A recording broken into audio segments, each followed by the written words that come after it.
दोस्तों, अब तक आपने हैवानियत की दर्जनों दास्तान सुनी होगी, लेकिन जो सच्ची कहानी आज आपको हम सुनाएंगे उसे सुनकर आप सिहर जाएंगे, अपने आंसू रोक नहीं पाएंगे।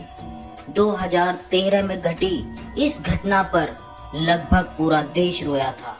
कि सुनवाई के दौरान मामले की पैरवी कर रहे वकील ने इस अपराध को महिला जाति के साथ की गई अब तक की सबसे बड़ी हैवानियत करार दिया था। वहीं इस केस की सुनवाई कर रहे जज ने फैसला सुनाते समय ऐसी टिप्पणी की थी जिसे सुनकर हर किसी की आंखों में आंसू आ गए थे। आखिर ये घटना क्या थी और कहां घटी थी? इस केस की सुनवाई के दौरान क्या टिप्पणी की थी? इस केस में और क्या क्या कुछ हुआ था, चलिए जानते हैं आज की इस वीडियो में। तारीख थी 1 मई 2013। वैसे तो ये कोई आम तारीख थी, मगर दिल्ली की नरेला में रहने वाली प्रीति राठी के लिए ये दिन बेहद खास था। आज पहली बार प्रीति दिल्ली के बाहर जा रही थी।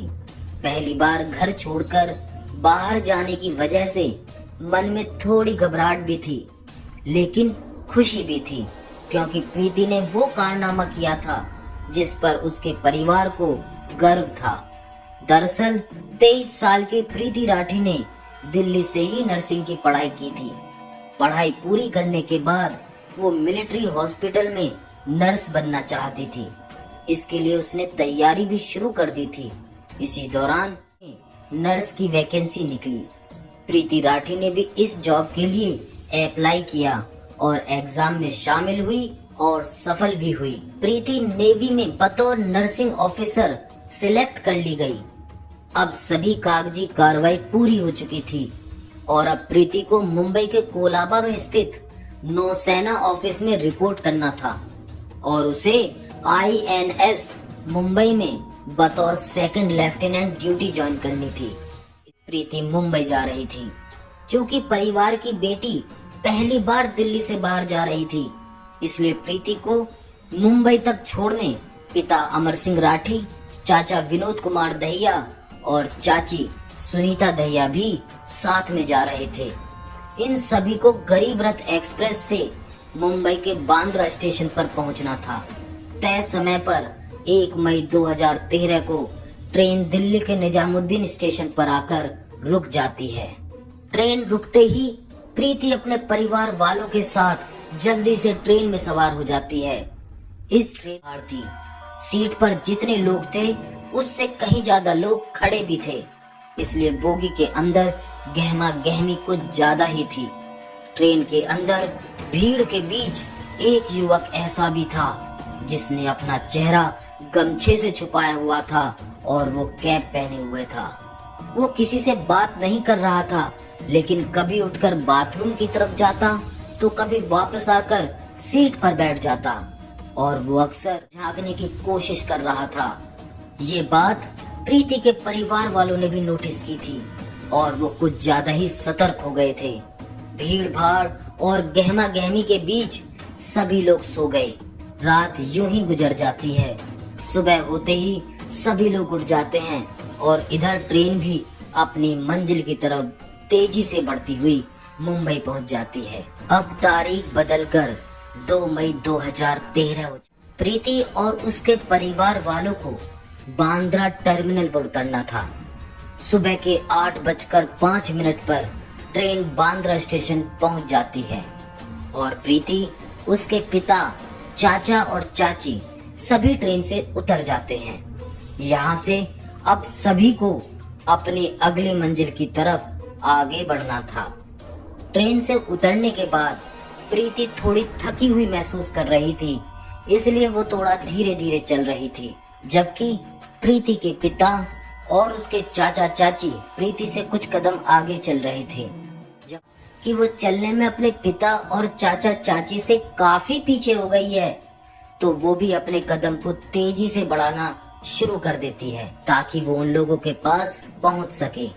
अभी प्रीति ने अपने कदम तेजी से बढ़ाना शुरू ही किए थे कि अचानक प्रीति महसूस करती है कि किसी ने उसके कंधे पर उसे पीछे से छुआ है प्रीति के कदम अचानक रुकते हैं और वो पीछे मुड़कर देखती है कि किसने उसे छुआ है। प्रीति जैसे ही अपना चेहरा पीछे करती है, उसे वही लड़का दिखता है जो अपने चेहरे को गमछे से छिपाकर उसकी बोगी में ही बैठा हुआ था और लगातार उसे ही देखने की कोशिश कर रहा था। उसे देखने के बाद कुछ समझ पाती उससे पहले ही वो नकाबपोश लड़का एक डिब्बा निकालता है और अगले ही पल उस डिब्बे में से कुछ प्रीति के चेहरे की तरफ फेंकता है। जैसे ही वो फेंकी गई चीज प्रीति के चेहरे पर पड़ती है, अचानक प्रीति दहाड़े मारकर चिल्लाना शुरू कर देती है। प्रीति की आवाज सुनकर उसके पिता और चाचा चाची दौड़कर उसके पास आते हैं। दूसरे पैसेंजर भी प्रीति के आसपास जमा हो जाते हैं। प्रीति की हालत देखकर लोगों को समझ आ जाता है कि दरअसल किसी ने उसके चेहरे पर एसिड फेंक दिया है। प्रीति के पिता और चाचा और स्टेशन मास्टर के ऑफिस में लेकर चले जाते हैं, क्योंकि प्रीति काफी तकलीफ में थी और जख्म काफी गहरे लग रहे थे। इसलिए रेलवे अधिकारी तुरंत प्रीति को दूसरे अस्पताल भेजने की तैयारी शुरू कर देते हैं। स्टेशन से सभी घायलों और प्रीति को भाभा हॉस्पिटल के लिए भेज दिया जाता है, लेकिन प्रीति की हालत बहुत ज्यादा गंभीर थी, इसलिए उसे भाभा हॉस्पिटल की बजाय पास के ही गुरु नानक हॉस्पिटल में भर्ती करवाया जाता है। उधर वो नकाबपोश लड़का एसिड फेंकने के बाद भागने लगता है। तभी प्रीति की चीख सुनकर ठीक प्रीति के नजदीक खड़े समीर शेख नाम का एक युवक तुरंत उस डिब्बे को उठाकर समझने की कोशिश करता है कि अचानक से हुआ क्या है। तभी डिब्बे से एसिड समीर के हाथों पर गिरता है और वो तुरंत डिब्बा नीचे फेंकता है और समझ जाता है कि इस लड़की पर एसिड अटैक हुआ है और वो तेजी से उस नकाबपोश व्यक्ति के पीछे भागना शुरू कर देता है और साथ ही चिल्लाता है, सलीम, सलमान, उसे पकड़ो, पकड़ो उसे। कुछ ही पलों में वो नकाबपोश उन सभी को चकमा देकर भाग जाने में कामयाब हो जाता है। समीर शेख, सलीम और सलमान आप याद रखिएगा, क्योंकि इस केस में इन तीनों ने बहुत महत्वपूर्ण भूमिका निभाई थी। प्रीति को गुरु नानक हॉस्पिटल में एडमिट करवा दिया जाता है, जहां उसका ट्रीटमेंट शुरू हो जाता है। इधर पुलिस मौके पर पहुंचकर स्पॉट पंचनामा बनाना शुरू कर देती है। क्योंकि प्रीति को भाभा हॉस्पिटल ले जाने के लिए कहा गया था, लेकिन उसकी हालत ज्यादा गंभीर थी, इसलिए जल्दबाजी में गुरु नानक हॉस्पिटल ले जाया गया था। लेकिन समस्या ये थी कि गुरु नानक हॉस्पिटल में बर्न यूनिट नहीं था। इसके बाद प्रीति को गुरु नानक हॉस्पिटल से मसीना हॉस्पिटल रेफर कर दिया जाता है। मसीना हॉस्पिटल पहुंचते ही प्रीति का इलाज शुरू होता है। इधर पुलिस भी प्रीति का बयान दर्ज करने के लिए मसीना हॉस्पिटल पहुंचती है, लेकिन जख्म इतना गहरा हुआ था कि प्रीति की आवाज जा चुकी थी। प्रीति का चेहरा बुरी तरीके से जल चुका था, साथ ही उसकी गर्दन पर भी गंभीर घाव हुए थे। इस कारण प्रीति का बयान दर्ज नहीं किया जा सकता था। प्रीति के शरीर पर जरूर गहरे जख्म हुए थे, मगर प्रीति अभी टूटा नहीं था। वो पूरे जज्बे और हिम्मत से लड़ रही थी। अब प्रीति चाहकर भी कुछ नहीं बोल पा रही थी, तो उसने हाथों से लिखने का इशारा किया। इसके बाद प्रीति को पेन और पेपर दिया गया। प्रीति लिखकर डॉक्टर और अपने माता पिता से बात करने लगी। इस एसिड अटैक की खबर मीडिया में भी फैल चुकी थी और धीरे धीरे ये खबर अखबारों और टेलीविजन की सुर्खियां बनने लगी। देखते ही देखते देश भर में ये मुद्दा छा गया। लोग इस एसिड अटैक के खिलाफ सड़कों पर उतरना शुरू कर देते हैं और देश के कई हिस्सों में विरोध प्रदर्शन शुरू हो गया था और जल्द से जल्द प्रीति गिरफ्तार करके सजा देने की मांग शुरू हो गई थी। पुलिस पर भी दबाव था कि वो तुरंत अपराधी को गिरफ्तार करे, लेकिन समस्या ये थी कि अपराधी का कहीं से कोई क्लू नहीं मिल रहा था। हालांकि घटना के समय स्टेशन पर मौजूद कुछ गवाहों के बयान के अनुसार अपराधी का स्केच पुलिस ने तैयार करवा लिया था और अपराधी की तलाश शुरू हो गई थी, मगर पुलिस के हाथ खाली थे। इसी बीच 4 मई 2013 को पवन कुमार नाम का एक लड़का प्रीति की बहन तन्नू को फोन करता है और प्रीति के बारे में पूछता है कि वो कैसी है। पवन कुमार बीटेक का स्टूडेंट था और प्रीति से उसकी पुरानी जान पहचान थी। इस बात की जानकारी तनु अपने पिता अमर सिंह राठी को देती है और अमर सिंह अधिकारियों को भी इस बात की जानकारी देते हैं कि पवन कुमार नाम के एक लड़के ने फोन करके प्रीति का हालचाल पूछा है। ये जानकारी हाथ लगने के बाद पुलिस वो स्केच जो गवाहों के बयान के आधार पर बनाया गया था प्रीति को दिखाती है और प्रीति से पूछती है कि क्या तुमने इन्हें पहचानती हो। जवाब में प्रीति बोर्ड पर 3 नाम लिखती है, सत्यम, अंकुर और पवन कुमार। प्रीति के अनुसार स्केच में दिख रहा लड़का इन तीनों में से कोई एक हो सकता था, क्योंकि प्रीति कुमार ने भी पवन कुमार का नाम लिया था और पवन कुमार ने फोन करके प्रीति का हालचाल जाना था। इसलिए पुलिस अनुमान लगाती है कि शायद पवन कुमार ने ही प्रीति पर एसिड फेंका होगा और वो ये जानना चाह रहा हो कि जिंदा है या मर गई। इसलिए पवन कुमार को शक के दायरे में लेते हुए पुलिस जांच शुरू कर देती है और तुरंत पवन कुमार की तलाश में लग जाती है। कुछ दिनों की खोजबीन के बाद 9 मई 2013 को पुलिस पवन कुमार को गिरफ्तार कर लेती है। इस गिरफ्तारी की खबर के बाद लोगों का गुस्सा और भड़क जाता है और वो जल्द से जल्द अपराधी को कड़ी से कड़ी सजा दिलवाने की मांग शुरू कर देते हैं।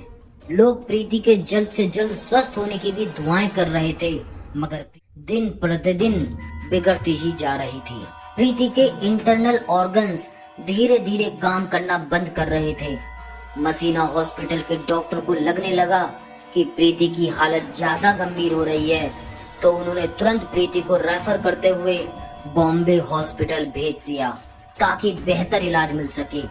जैसे ही प्रीति को बॉम्बे हॉस्पिटल लाया जाता है, देश के टॉप स्पेशलिस्ट डॉक्टरों की टीम बनाई जाती है और उन्हें ही प्रीति का इलाज का जिम्मा दिया जाता है। लाख कोशिशों के बावजूद यहाँ भी हालत सुधरने की बजाय और बिगड़ने लग जाती है और प्रीति वेंटिलेटर सपोर्ट पर चली जाती है।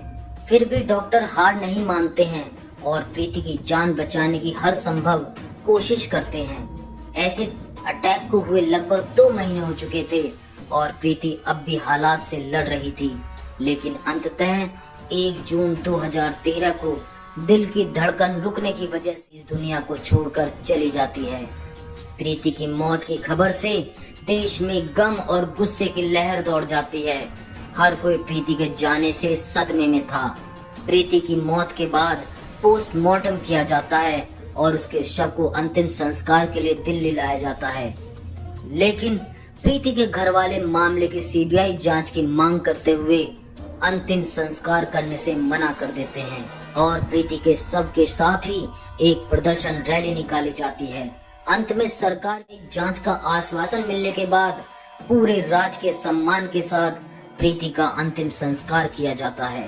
प्रीति की मौत और अंतिम संस्कार के बाद हर किसी की एक ही मांग थी कि जल्द से जल्द प्रीति के कातिलों को कड़ी से कड़ी सजा दिलवाई जाए। पुलिस ने भी पवन कुमार नाम के एक लड़के को गिरफ्तार कर लिया था, लेकिन समस्या ये थी कि पवन कुमार के खिलाफ किसी भी तरह का सबूत नहीं मिल पा रहा था। इसी बीच प्रीति के पिता अमर सिंह राठी अपने स्तर से पता लगवाते हैं तो ये बात सामने आती है कि 2 मई 2013 यानी घटना वाले दिन पवन कुमार मुंबई में था ही नहीं था। बाद में पुलिस भी पवन कुमार के फोन का लोकेशन हिस्ट्री निकलवाती है तो पता चलता है कि घटना वाले दिन पवन कुमार वास्तव में रोहतक में था। पुलिस की बजाय प्रीति के पिता द्वारा यह पता लगाया जाना कि पवन कुमार उस दिन रोहतक में था, पुलिस की बड़ी नाकामी थी और ये इस बात का संकेत भी था कि पुलिस इस घटना की जांच सही तरीके से नहीं कर रही है। इसलिए प्रीति के पिता कोर्ट में एक रिट पिटीशन फाइल करते हैं और सीआईडी मुंबई से जांच की मांग करते हैं। कोर्ट ये मांग मान लेता है और मामले की जांच सीआईडी मुंबई को दे दी जाती। हाथ में आते ही सीआईडी मुंबई जांच के सिलसिले में सबसे पहले प्रीति राठी के घर जाती है और कुछ जानकारी जुटाना शुरू कर देती है। सीआईडी के अधिकारी प्रीति के कुछ नजदीकी रिश्तेदारों से भी पूछताछ करते हैं। रिश्तेदार से पूछताछ के दौरान एक रिश्तेदार पुलिस वालों को बताती है कि पड़ोस में ही रहने वाला अंकुर पवार नाम का एक लड़का प्रीति से एक तरफा प्यार करता था। उसने प्रीति को प्रपोज भी किया था, लेकिन प्रीति ने साफ मना कर दिया था। इसके अलावा अंकुर पवार प्रीति से ही शादी करने की जिद कर रहा था, लेकिन प्रीति ने इस प्रस्ताव को भी ठुकरा दिया था। प्रीति के एक रिश्तेदार के मुताबिक इसी के बाद अंकुर ने प्रीति को अंजाम भुगतने की धमकी दी थी। पुलिस के लिए एक बड़ा क्लू था। पुलिस तुरंत अंकुर का पता लगाती है और उसे पूछताछ के लिए बुलाया जाता है। पुलिस अंकुर से पूछती है कि 1 मई 2013 को तुम कहाँ थे। इस पर से जवाब नहीं दे पाता है और तुरंत अपने बयान बदलने लगता है। इसके अलावा पुलिस को ये भी नजर आता है कि अंकुर के दोनों हाथों पर जख्म के निशान हैं। ये जख्म वैसे ही थे जैसा कि एसिड से चलने पर होता है। अंकुर द्वारा बार बार बयान बदले जाने और अंकुर के हाथों पर जख्म के निशान देखकर पुलिस का शक और गहरा हो जाता है और वो अंकुर को पूछताछ के लिए 17 जनवरी 2014 को मुंबई लेकर आती है। मुंबई लाकर उसे कुछ और पूछताछ की जाती है और कुछ ही समय की पूछताछ में ये साफ हो जाता है कि एसिड फेंकने वाला व्यक्ति कोई और नहीं बल्कि ये अंकुर पवार था। पुलिस तुरंत अंकुर को गिरफ्तार और उसके मेडिकल एग्जामिनेशन के लिए जेजे हॉस्पिटल भेज देती है। हॉस्पिटल से आने के बाद पुलिस अंकुर से पूछताछ शुरू कर देती है। पूछताछ में अंकुर बताता है कि दरअसल वह प्रीति को बहुत पसंद करता था और उससे ही शादी करना चाहता था, लेकिन प्रीति ने मना कर दिया था। इसी से वह काफी चिढ़ा हुआ रहता था। इधर प्रीति ने इंडियन नेवी में भी नौकरी हासिल कर ली थी, जबकि अंकुर बेरोजगार बैठा हुआ था। इस कारण अंकुर के घर में उसे बहुत ताने सुनने को मिलते थे। इससे भी अंकुर को प्रीति से काफी जलन होने लगी थी। इसी के बाद अंकुर ने तय कर लिया कि वह प्रीति को सबक जरूर सिखाए। प्रीति ने नेवी में नौकरी हासिल की थी। इसी बात की जानकारी आसपास के लोगों को भी लग चुकी थी और ये लोग जान चुके थे कि 1 मई को प्रीति मुंबई जरूर जाएगी। अंकुर को भी इस बात की जानकारी हो चुकी थी, इसलिए वो ट्रेन में सवार हुआ था। अंकुर ट्रेन के अंदर ही प्रीति पर एसिड फेंकना चाहता था, लेकिन ट्रेन के अंदर बहुत ज्यादा भीड़ थी और ऊपर से अंकुर लगातार ट्रेन में प्रीति को घूर रहा था, जिस वजह से प्रीति के माँ बाप कुछ ज्यादा ही सतर्क हो गए थे। इसलिए ट्रेन के अंदर अंकुर को प्रीति के ऊपर एसिड फेंकने का मौका ही नहीं मिला। आखिर में जब प्रीति ट्रेन से उतरती है तब अंकुर उस पर एसिड फेंकता है। अंकुर ने जरूर अपना गुनाह कबूल कर लिया था, लेकिन पुलिस के सामने सबूत जुटाने की बड़ी चुनौती थी। इसलिए पुलिस अंकुर पवार के खिलाफ सबूत जुटाने में लग जाती है। सबसे पहले यह पता लगाने की कोशिश की जाती है कि आखिर अंकुर किसने था। जांच पड़ताल के दौरान खुलासा होता है कि अंकुर ने मुकेश भार्गव नाम के एक दुकानदार से ये कहते हुए एसिड खरीदा था कि उसने अंकुर बैटरीज नाम से अपनी दुकान खोली है, इसलिए उसे एसिड चाहिए। अंकुर ने दुकानदार को कहा था कि वो बहुत ज्यादा एसिड खरीदेगा, लेकिन ज्यादा एसिड खरीदने से पहले वह सैंपल देखना चाहता है। इसलिए दुकानदार ने उसे बतौर सैंपल एक हॉर्लिक्स के डिब्बे में लगभग 2 लीटर एसिड दे दिया था। सबूत और मजबूत होने के लिए अंकुर की फोन डिटेल निकलवाई जाती है तो पता चलता है कि 1 मई को अंकुर निजामुद्दीन स्टेशन पर था और फिर उसकी लोकेशन 2 मई की सुबह यानी घटना वाले के बांद्रा टर्मिनल पर थी। अंकुर की आइडेंटिटी कंफर्म करने के लिए पुलिस आई विटनेस के सामने आइडेंटिफिकेशन परेड करवाती है। आइडेंटिफिकेशन परेड के दौरान एक साथ कई लोगों को खड़ा कर दिया जाता है, उसमें अंकुर भी शामिल होता है। उसके बाद उन लोगों को भी बुलाया जाता है जिन्होंने पहली गवाही दी थी कि हमने एसिड फेंकने वालों को देखा है। उन गवाहों में से समीर शेख, सलीम शेख और सलमान शेख ही तुरंत पहचान लेते हैं और पुलिस वालों को बताते हैं कि ये वही लड़का है जो एसिड फेंकने के बाद भाग रहा था। दरअसल जब अंकुर एसिड फेंककर जैसे ही पीछे मुड़ा तो उसके चेहरे से वो गमछा हट गया था, क्योंकि समीर शेख ने ही सबसे पहले एसिड फेंकने वाले व्यक्ति को पकड़ने की कोशिश की थी और भागने के दौरान एक बार अंकुर पीछे मुड़ा था, इसलिए समीर शेख ने उसका चेहरा भी देख लिया था। इसके अलावा सलीम और सलमान भी अंकुर का चेहरा देख चुके थे, इसलिए परेड के दौरान इन दोनों ने भी उसे पहचान लिया। परेड के दौरान इस बात की भी पुष्टि करता है कि पुलिस ने जो डिब्बा घटना स्थल से बरामद किया था वही डिब्बा उसने अंकुर के हाथ में भी देखा था। सभी पुख्ता सबूत जमा करने के बाद इस केस में अंकुर पवार को मुख्य आरोपी बनाते हुए चार्जशीट फाइल की जाती है और मामले की सुनवाई special city civil and session court greater Mumbai में शुरू होती है। यह जानकर आपका खून खौल जाएगा कि जब अंकुर को सुनवाई के लिए कोर्ट में लाया जाता है तो वह अक्सर मुस्कुराते हुए आता है। कई बार वो मुस्कुराते हुए विक्ट्री साइन दिखाता है। कोर्ट में सुनवाई के दौरान पुलिस की ओर से कुल 37 गवाह पेश किए जाते हैं।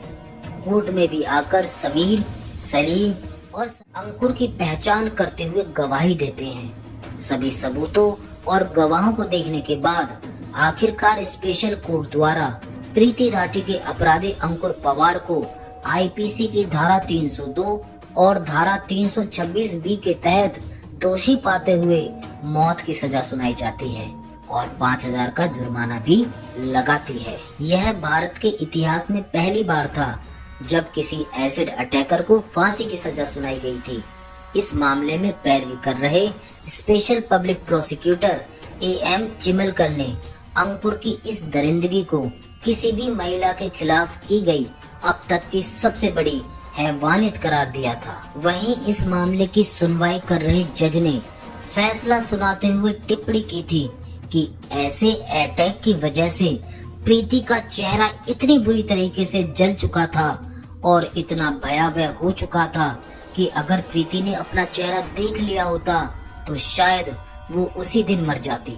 ये टिप्पणी अंकुर की दरिंदगी को बताने के लिए काफी है। अंकुर पवार कितना बड़ा शैतान और पता, इसका अंदाजा आप इस बात से भी लगा सकते हैं कि जब जज ने उसे फांसी की सजा सुनाई तो उसके चेहरे पर जरा भी डर का भाव नहीं था। उसने प्रीति के साथ जो कुछ भी किया उसे इसका अफसोस नहीं था। वो कोर्ट में बड़ी बेशर्मी से मुस्कुरा रहा था। उसकी एक क्रूर हंसी प्रीति के परिवार वालों के जख्म पर नमक जैसी थी।